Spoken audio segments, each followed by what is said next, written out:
Now I would like to introduce our speaker, David Ebert from Purdue University. David, we are honored to have David here. He is first Vice President of the Computer Society of IEEE for 2006 and Vice President of Publications. He's also an IEEE Fellow. I could go on and tell all his titles, so thank you, David. Yes.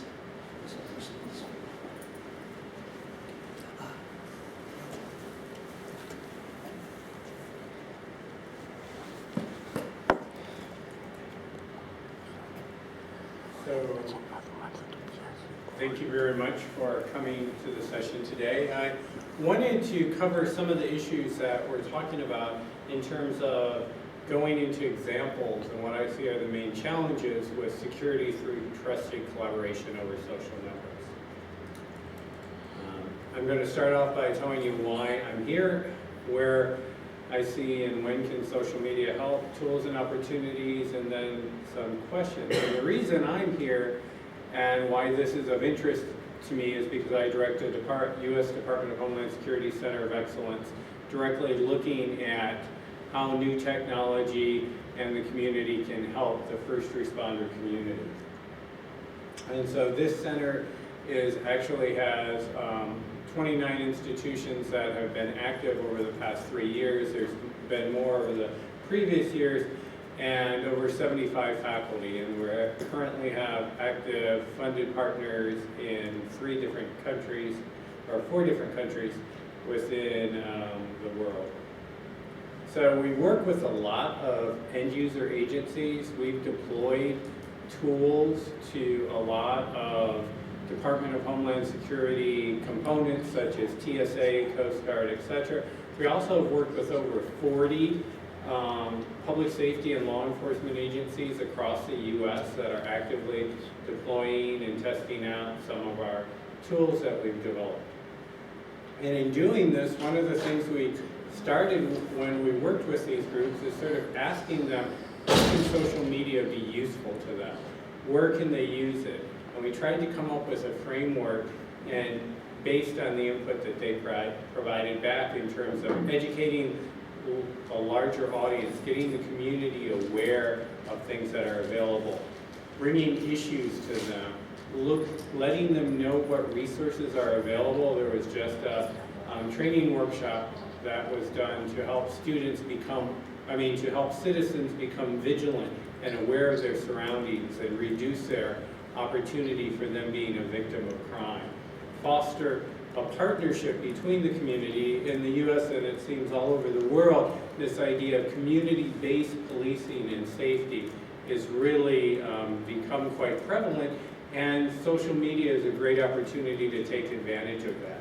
Another thing that's really growing there is software platforms such as Nextdoor from a company in the U.S. that allows communities to create neighborhood social networks and share information among themselves and determine what they share with law enforcement, but allows that to be a point for information to come out from the public safety agencies to the community, and make sure that we have trust within the community.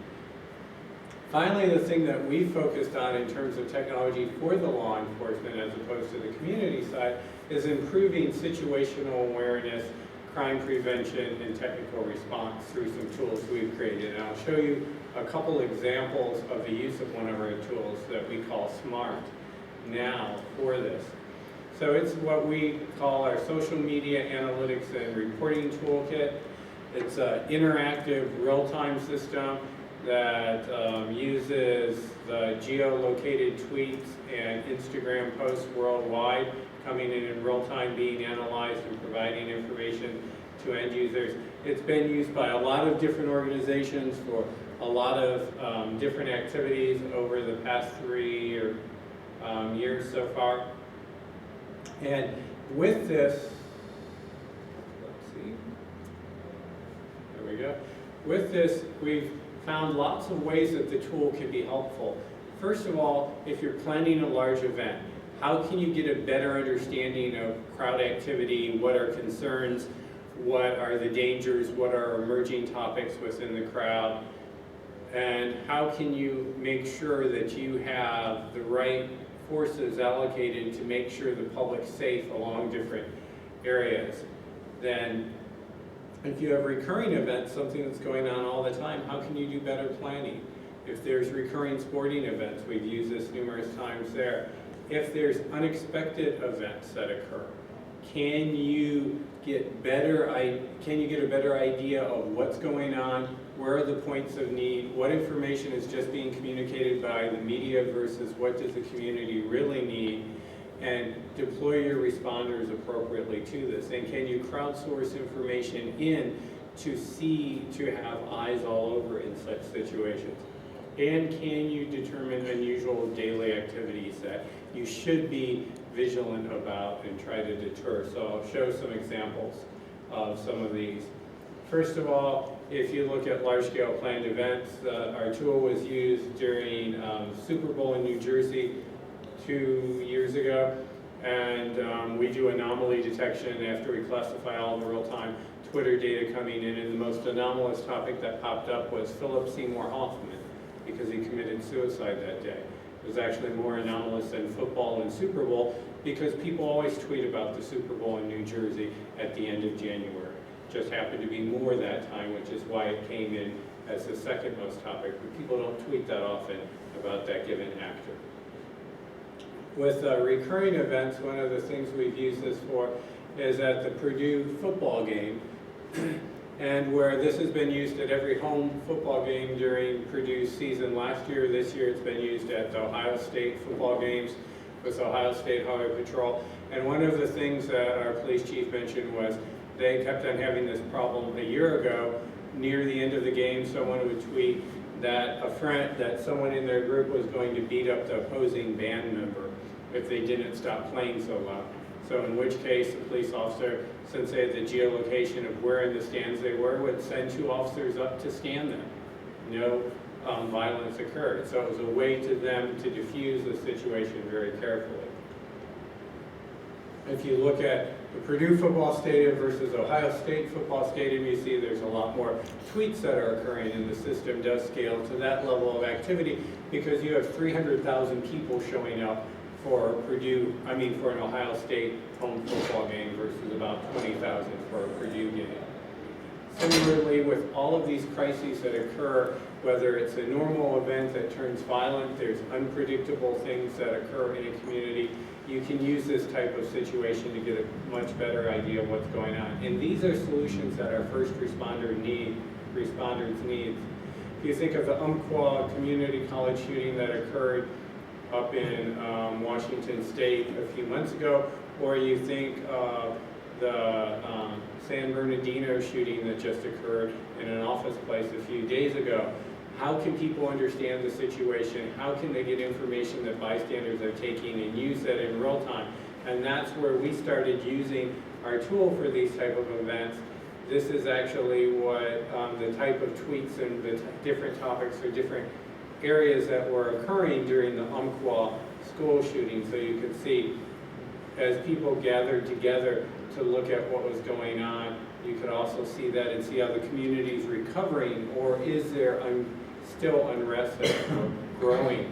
We also use this for something that occurred in a building next to where our lab is at Purdue, where there was one teaching assistant who went in and stabbed another teaching assistant and shot the student, and then went out and surrendered to police, luckily. I mean, he went out and knelt on the curb and waited for the police to come and arrest him, which was the best possible situation as a result of that, because it was in a building that how do you clear the building. In looking at this, you can start looking at the communication and see who are the followers and who are the leaders, who's retweeting this information. So you can just start seeing the way information is being posted, and even very quickly get firsthand reports of what's going on. You can also see who's influencing the communication. Someone who actually snapped an image of the suspect being escorted away became one of the most influential persons at the beginning of that event. Then if you follow that event for several days, you can actually see the dynamics of the topics and the networks of communication of people change. From initially everything talking about the shooting to it breaking into separate communities, some discussing the investigation and some discussing concern for the family of the student and sympathy. And so you can actually watch these different topics and the networks evolve over time, so you can see the evolution of things. You can also begin to see the communication patterns between different groups and communities, such as is occurring here, where you're looking at who's tweeting what, the response from people, and how they're communicating over time as things go on. So these are ways, again, that social media can help in these type of situations. They can also help in natural disasters. If you look at Hurricane Joaquin that occurred very late in the season here in the U.S., you can see where all the Twitter traffic's going. You can look at what people are tweeting about. You can pull up images. You can link to Facebook pages, see who's having serious problems, see what the concerns in the community are. So these are all ways that these tools can be used to help you get a better sense of not only the resiliency of the community, the problems they're facing, and the concerns of citizens. So these are all good ways to use these type of tools. And finally, one of the things that really relates to things that have occurred recently is when the Coast Guard was using one of our systems, for a week-long event, we had a safety word in the keyword list for them of kill. And everybody kills everything in a tweet, it turns out. I killed that exam, he killed that shot, that team killed this is a kill or something, so it wasn't very useful and I suggested removing it, and they said, well, it's actually something we want to leave in here, and this is why. Because they detect, this tweet came up where someone was saying that someone in their class had said, I'm literally going to kill someone, and he was suggesting that everyone skip school. The next day they were able to pull up the public Facebook pages of both of these people, and they actually found it to be credible intelligence, the police department, and they went and investigated these two people. And instead of that being a real big deterrent, actually the people started tweeting about the fact that the Coast Guard and the police are monitoring all their tweets. But this was a case of this information is just one additional source to try to prevent actions that can become quite serious before they occur. So those are some of the things we've done in terms of the use of social media and how we've worked with community agencies. And from the Major League Baseball All-Star game that occurred this summer to our local community on football days and other groups that our Ohio State Highway Patrol is using it quite often. The U.S. Coast Guard used it during a kayaktivist protest where people were going to use kayaks to blockade the harbor and stop a ship that was being repaired from going up to the Arctic. The Coast Guard didn't want to stop the kayaktivists. They wanted to make sure that these big ships didn't plow over and cause death of the kayakers, so they wanted to make it a safe environment. These are all cases where this type of tool has been a big success. And that really leads to what are the issues in trying to use this and to get trust, and how can you use this? There is the issue of trust when you get this data in.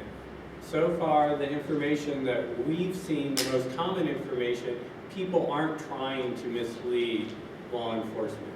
But how do you make sure that that doesn't occur? How do you identify the leaders, the followers, pull up information if you're taking them as a valid source of information to see, should you trust them? Can you actually believe them? And when you send things out to the public, do they believe you? With reliability, can you count on this information to make a critical decision? Oftentimes, this becomes something that is another source of information, and that's why we always let the decision maker continue to make the decision.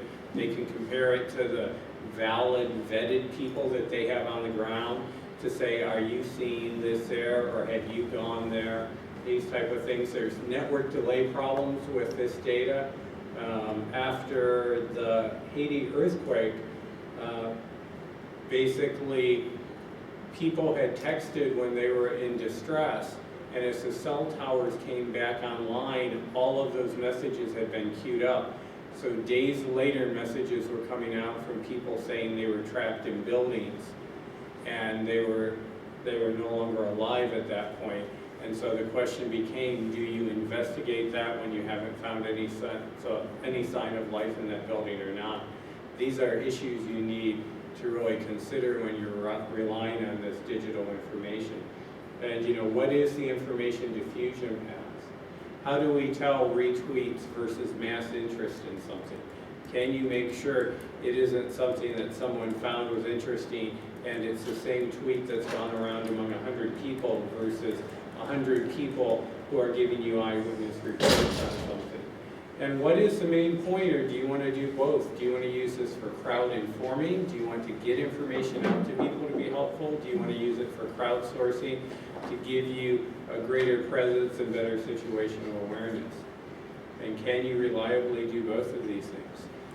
Our university, after that shooting occurred, had sent out text messages and broadcast alerts. I was heading into the university back to my office after an appointment somewhere else on campus. Someone called me and said the building was in a lockdown. They had an old phone number registered for me. I guess I hadn't updated it, so I never got the text message. The first problem that I knew that there was a big issue is when I saw the police chiefs that I tend to work with standing out there directing traffic and everything blocked off for a block around. I didn't know I wasn't supposed to go around that barrier and that there could be an active shooter situation actually occurring because the information wasn't getting to me. So can you trust that, and how do you use that information? And then the whole issue of privacy. What information should you gather, and what information is reasonable? What expectation of privacy do people have? It varies from country to country. I know in the US, according to the law, and any interpretation that's very lenient of the law, it's perfectly reasonable for people to collect every publicly posted tweet, Instagram message, anything like that. There's no expectation of privacy. The federal government can pull that information in. The US government currently, most agencies, at least within Homeland Security, do not collect that information and do not want to hold it because they're not sure if the public opinion is going to change, and they will feel that's an invasion of privacy. But according to the IRB researchers at most universities, mining publicly available Twitter data is perfectly acceptable and there's no expectation of privacy. But this is something that may end up changing. And to me the question is, will people realize what's going on and stop sharing all that information, right? I mean, I don't think most people realize how people are using this and mining this data. And so with all of these considerations, can we come up with the right boundary? And where does privacy preserving research and information sharing and maybe even information theory come into play to allow you to do this appropriately? So those are some questions that I came up with for a discussion to end our session here. So with that, see if anyone has any comments on any of these. Yes. I have a question. With all those smart and wearable devices that collect information about anything we do, I mean, from my watch is constantly monitoring my pulse. They're watching how much steps I've made, how high, how low I've gone, and if I go to my house, they're monitoring my energy consumption, the amount of sun from my solar panel. I leave out the cameras, which is a huge chapter. First question is, this information is available on the cloud. Most of the providers already give you an option. I'm not sure at which extent people know that their information goes to the cloud in order to reach their devices. Now, are there any thoughts of using the information or any thoughts of privacy concerns about this information? I mean, this always becomes one of the big issues of researchers in privacy-preserving data fusion. Right? I mean, there in a lot of areas, I think in this area there isn't a lot of public awareness and a lot of maybe company awareness in trying to do that. But in public health, this is something where people have looked at this problem for quite a while in terms of what statistics can you collect, what statistics can you be made available.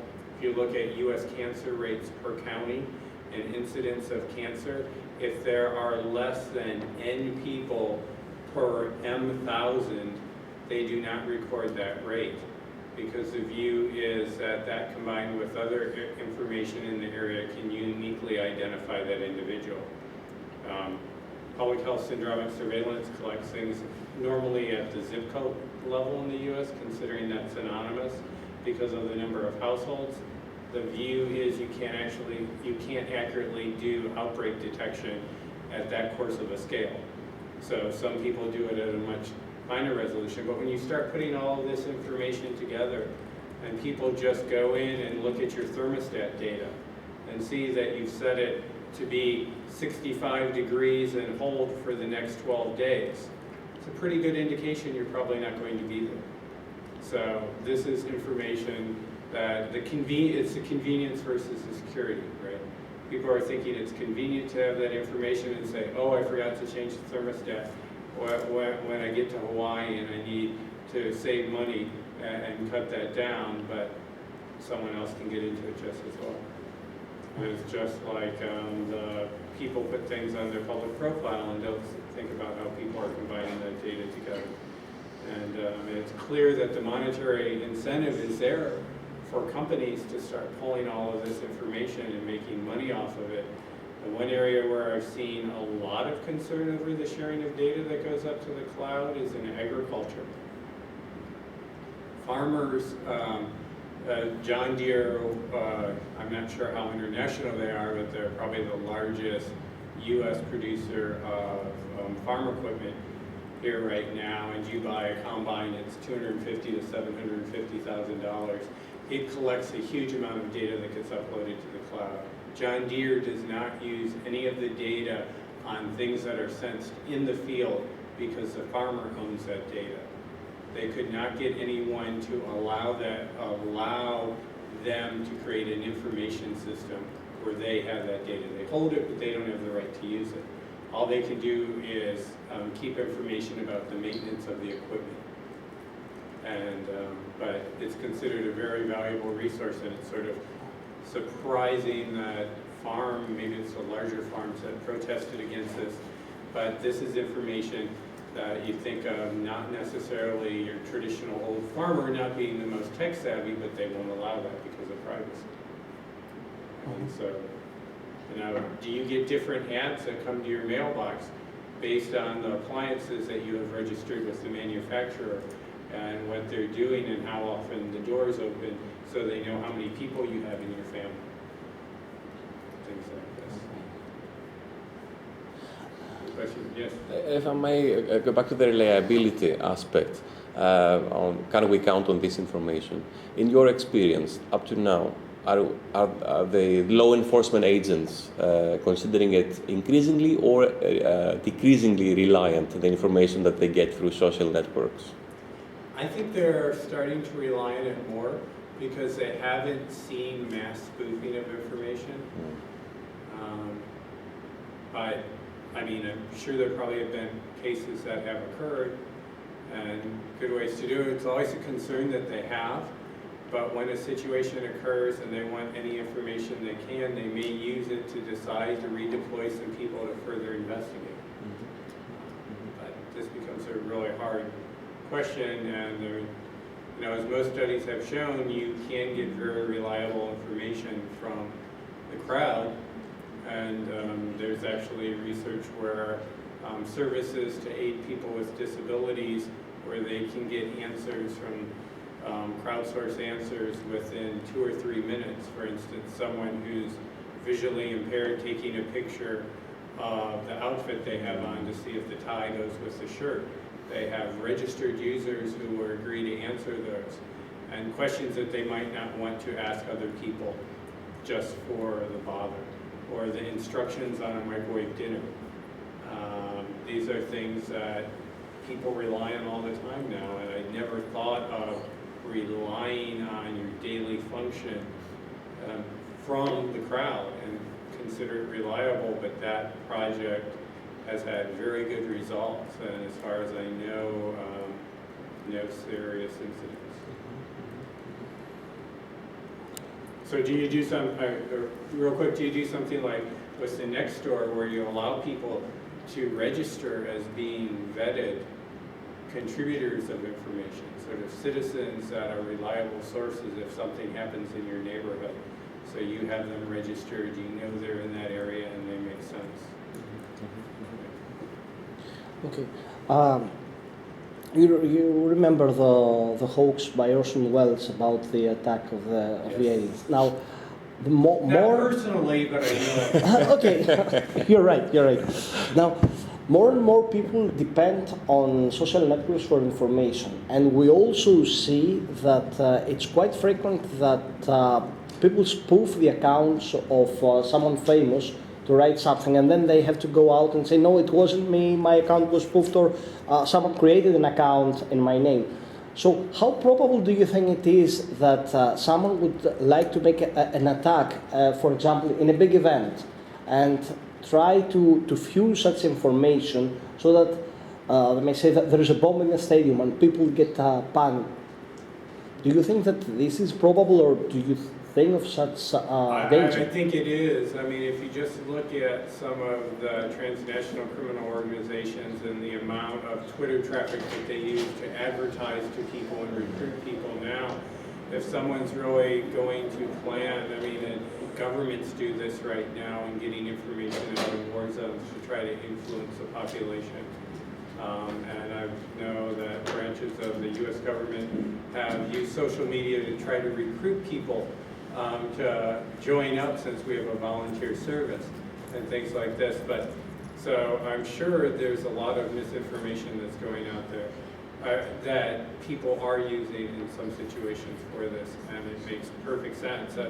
There's a lot of smart criminals out there, and most of the non-smart criminals are in prison.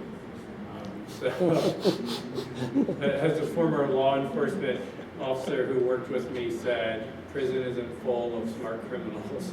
So you also don't want your employee to tell you it's very easy to get away with murder. He could do it and no one would catch him. But, yes. Okay. Any other questions? Okay, in this case, thank you very much, David. Thank you very much.